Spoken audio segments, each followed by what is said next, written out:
All right, welcome back to a brand new video of the Target Individual Program, Target Individual Experience.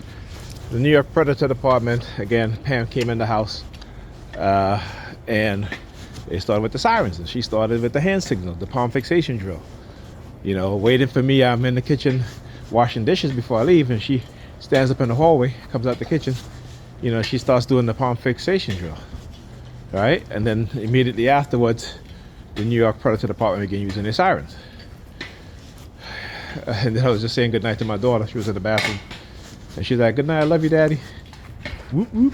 Here at the New York Predator Department. Using their sirens again. What? So my kids can't love me and I can't love my kids? Again, this is how they engage in psychological warfare, particularly in the black community and against black men and black women.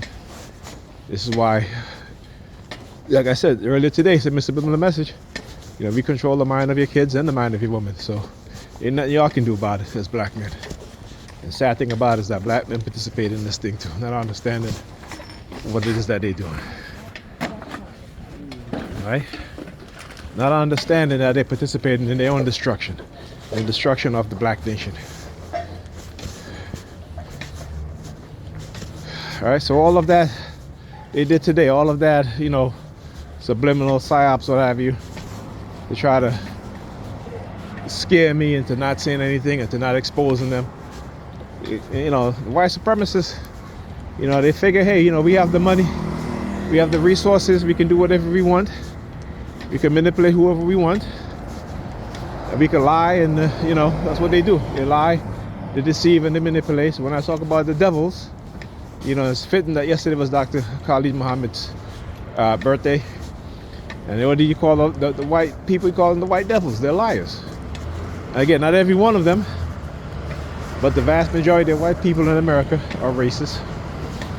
They are bigoted. And again, I'm not just saying that, it is facts. Okay, it is facts. And again, we always, you know, we hate facts, right? We hate facts because we so love with the delusion of they put into our mind. We hate facts. It's like, you know, when these Negropeans in church and they're talking about, don't mess with Israel, and you know, basically saying that it's okay for the European Israelis to commit genocide on Palestinian people, right? Again, and these people have no genetic trace or ancestry to anybody in ancient times from that area, right? These are people who converted to Judaism in the 9th century and then want to tell other people who's you know, that they are the descendants of these people. And it's a bold-faced lie. This is why when they take DNA tests, they find out that they're 100% Europeans, right? They're not Africans. Right, and I say not Africans because I'm gonna use the term not Africans because that's what it is. There was no Middle East. It was North Africa. Yeah, New York Predator Department. Look at that. Yeah, it was North Africa. Okay, and they tried to separate it to detach it from Africa, but it was Northeast Africa. That's what it was called. It was one continent. And they figured if we put a canal, you know, through that strip of land, it's separated from the African continent. No, it has always been North Africa. Go do your research. Go look and see what I'm talking about. Go do the research and you'll find out. Like I said, I don't just say things just to say things. Right? Dr. Khalid Muhammad called himself the lie killer in one of the videos. Well, I'm a lie killer too because I kill lies with truth. With truth. This is what we have to come up with, we have to do. Right? Keep speaking the truth. Keep showing the truth. You hear the sirens? Yeah. See, they hate the truth. That's right. Keep speaking the truth. They hate the truth. Right? They hate the truth. Okay? People are going to have to start to realize that, you know, the lies that they taught us isn't doing us any good. But we cling on to it for dear life. Right? Because, again, you know, we refuse to accept the reality.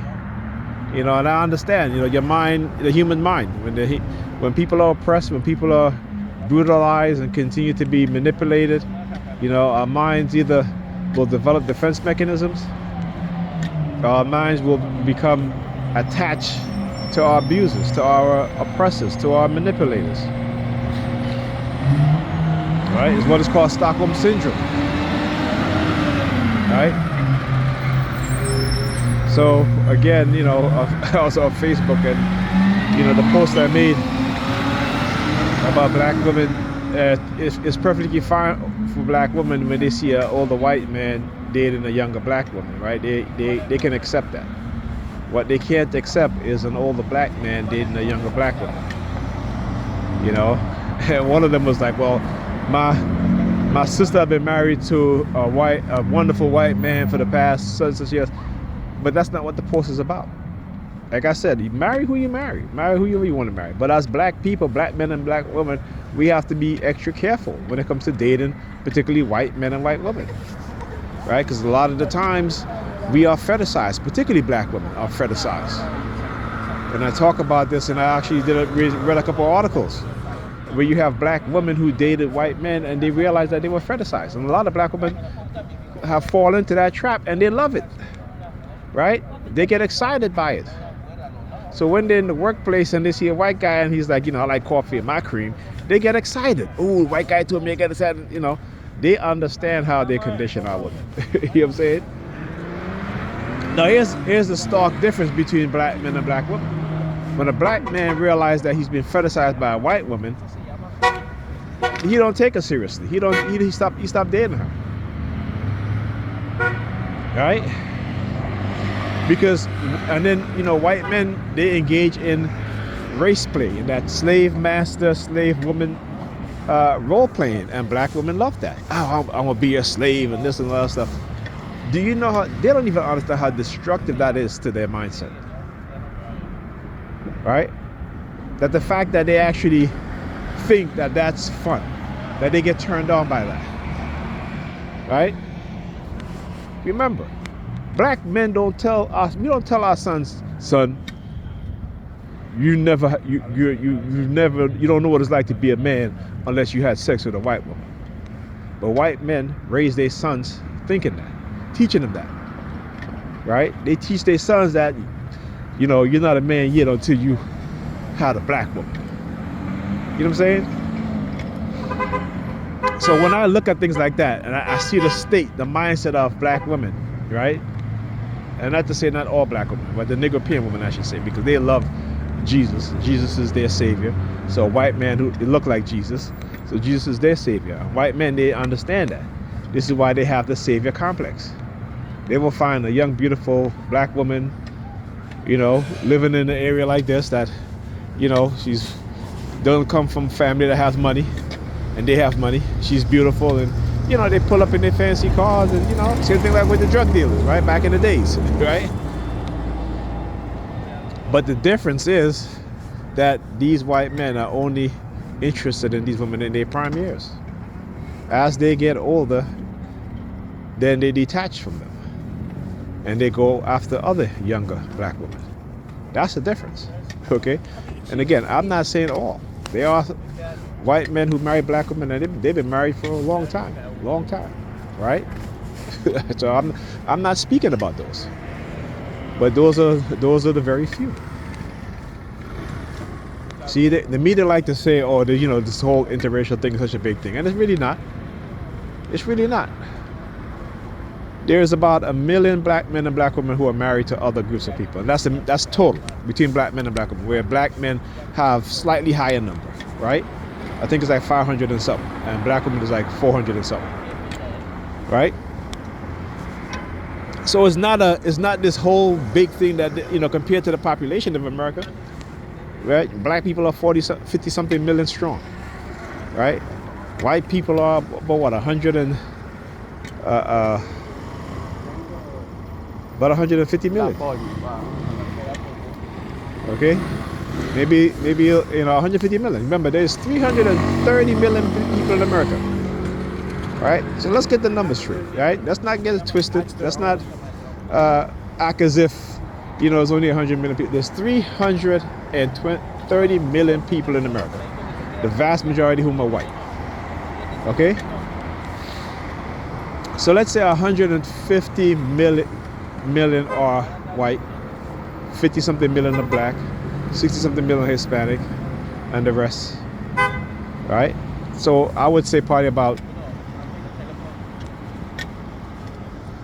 maybe more than 100, maybe 175 million people in America are white. So when the media try to feed you this nonsense about white people being the minority majority, it's bullshit. It's bullshit. They do that to scare white people, and they do that to boost the ego of particularly black women, because black women are the ones who on television talking about, oh yeah, well, white people are going to be the minority majority, because they know that they can manipulate our women to believe any damn thing. Any damn thing. Put them in a position where they can get a little money, right?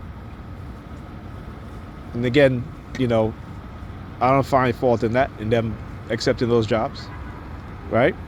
But the thing is, again, they forget what white supremacists will do and have done of using our women against us, right? Because again, you look at Trump, who is going to be president again. He's going to be sworn into office January 20th. Right? And you see all these so-called liberal news agencies, all of a sudden they're playing nice. They're playing nice, right? So again, black women is the only one that's holding the fort, saying, you know, Trump is this and this and such and such and such. But the white male and white female media hosts, even the liberal ones, you know, all of a sudden they're playing nice, right? And black women don't look at that shit.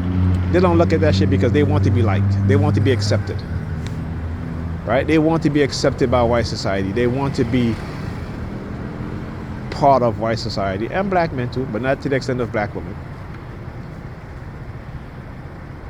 And like I keep saying, they are setting them up for failure. They're setting them for failure. And you know, when, like I said, when they condition them to have this super egotistical mindset, what's going to happen when they start to feel and see the reality, right? And it's not going to be positive, all positive, it's going to be negative, right? And like I said, you know, when you disparage your men, then you turn around and you want your men to protect you. How is that going to work? How is that going to work?